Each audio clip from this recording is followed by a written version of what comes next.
So our next speaker is Paul Jenkins from the Unite Against Fascism, and he's the North West Regional Organiser. Thank you. Thanks very much, brothers and sisters, for the invite to come here tonight. In a time of austerity, the last thing we need is to be divided by people, by organisations who seek to divide us on the basis of race, religion, sexuality, or any other way. Unfortunately, as you'll know, there are organisations out there trying to do exactly that. And in the run-up to the 22nd of May European elections, it's important to say that these elections are going to take place against the backdrop both of austerity and racism. Now, in 2009, as you will remember, Nick Griffin, the fascist BNP leader, became one of the MEPs, members of the European Parliament, for our region, the North West region, and he won that seat with only 8% of the vote. That's something I'll come back to in a minute, but it's important to say that this was the biggest breakthrough for a fascist organisation in British political history ever, bigger than anything achieved by Oswald Mosley or indeed by the National Front. And what has that victory meant of fascism entering the political mainstream in Britain and in our region? Well, what it has meant is, the past 5 years, we have seen street fighting groups connected to the BNP, primarily the EDL and others, trying to take to the streets across Lancashire and elsewhere. I know there's people here in this room who were there when we protested, and we did very well, when the EDL came to Preston, or when they came to Blackburn, or when they came to Burnley or Lancaster. I could go on. That is the result of having fascists on our streets. But furthermore, for people who are trade unionists, it's important to remember, look at what happened at the Unite, the Union Regional Office. And Unite members will know this. On a whole series of occasions, fascists like the EDL attempted to physically attack the Unite office, and indeed a Unite organiser was actually physically attacked by a fascist. This is classic fascist tradition. Yes, first they may come for the Muslim community, but secondly they may come for the trade unionists, and then they move on to one target after another. There's absolutely no place for this. And the 22nd of May elections present both a threat and an opportunity to us.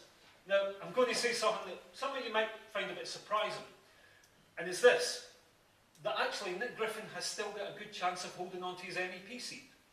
Now, you might think that's surprising, because of course BNP have had a number of setbacks, have had a number of defeats. But actually, because of the proportional representation system which is used, it means that Nick Griffin only needs about 7% of the vote to hold on to his seat.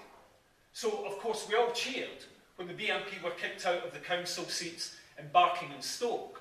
But if the same electoral system had been used in those areas for the European elections, then you would still have BNP councillors in Barking and in Stoke. Indeed, Nick Griffin's vote in 2004, when he stood for the North West seat and failed to win it, was actually higher than when he won the seat in 2009. I just want to touch briefly on the question of UKIP. UKIP are a disgusting, racist party. I think we need to challenge them, and we need to challenge their racism. I wouldn't categorise them as a fascist party, but the one thing I want to mention here is it is not the case, particularly in the North West, that the success of UKIP removes the chances of the BNP holding on to the 8th and final seat in this region. If you look at the vote in the Wythenshawe by-election, 18%, that's what UKIP got. If they win one seat with that, the vote will then be halved. If they win a second seat, the vote will be divided by a third. At that point, that means the BNP only need to get above 6% of the vote to beat UKIP to a seat. The Lib Dem vote, I believe, is collapsing, and in a whole series of by-elections, we have seen the BNP actually come ahead of the Lib Dems in that situation, and that sets up something we should be aware of for the European elections. And in Wythenshawe, actually, the BNP vote didn't go to UKIP. The BNP vote held up, and it was actually Tory votes that went over to UKIP. Another 5 years of Nick Griffin in that seat in our region will move Britain more in line with the advance of fascist organisations across Europe, We'll bring out the street fighters like the EDL again, and I think we'll make the last 5 years look like chicken feed. That's the threat, but we have an opportunity as well. In 2011, Unite Against Fascism launched the Nick Griffin Must Go campaign, supported by regional trade unions, supported by North West TUC, supported by unions I can see in this room, various trades councils, Lancashire FBU, Lancashire Council of Mosques, MPs, MEPs, councillors. That's the broad support we've got for this campaign, and we've been campaigning ever since. And what I want to stress is we need as many people as possible to come out and deliver leaflets, give out leaflets in town centres, urging people to use their vote to stop the fascists. This is the crucial time to do that. You know, we don't want to leave it a few days before the elections. It's too late now. We need to do it now. I just want to add briefly, the BNP have upped their game in the past few months. They have been touring around the North West, setting up flash stalls, giving out leaflets, because they know they only need to do a bit of work to hold on to that small percentage which is required.